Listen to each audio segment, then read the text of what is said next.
அப்ப ஐபிசில எந்த செக்ஷனுக்கு கீழே அவனை அரெஸ்ட் பண்ணிருக்கீங்க? செக்ஷன்? ஆமா.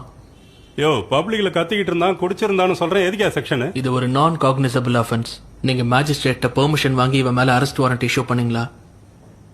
அவன் ஒரு பப்ளிக் ப்ராப்பர்ட்டியை நாசம் பண்ணிருக்கான். 3000 ரூபாய் கொடுத்துருக்கான். இன்னும் 2000 ரூபாய் ஃபைன் பாக்கி இருக்கு. எவிடன்ஸை காட்டுங்க. எவிடன்ஸை காட்டுங்க. ஒரு நான் காக்னிசபிள் அஃபென்ஸ்க்கு வாரண்ட் இல்லாம அரெஸ்ட் பண்ணாலோ இல்ல ப்ராப்பர்ட்டி டேமேஜ்னு எவிடன்ஸ் இல்லாம ஃபைன் போட்டா அது இல்லீகல். தெரியுமா தெரியாதா? தம்பி, ஃபைன் கொடுத்தாதான் விடுவேன். இப்ப நீங்க கேட்கறதுக்கு பேரு ஃபைன் கிடையாது, லஞ்சம்னு சொல்லணும். நீங்க அந்த சேர்ல உட்கார்ந்து ஊழல் பண்ணிட்டு இருக்கீங்க. அடிங்க, கொஞ்சம் விட்டா லிமிட்ட தாண்டி போயிட்டு இருக்க. லிமிட்ட தாண்டல, இப்பதான் ஆரம்பிச்சிருக்க. என் ஒரு சம்பல் புரியுதா? இங்க பாரு, ஒரு ஐ விட்னஸ் முன்னாடி வச்சுக்கிட்டு நீ லஞ்சம் கேட்டுக்கிட்டு இருக்க. உன்னோட சீனியர் தானே உட்கார்ந்திருக்காரு, எல்லாமே கேட்டிருக்கும். அவர் தான் ஐ விட்னஸ். இன்னைக்கு எனக்கு மெயின்ஸ் கிளியர் ஆயிடுச்சு. இன்னும் ஒரு மாசத்துல இன்டர்வியூ.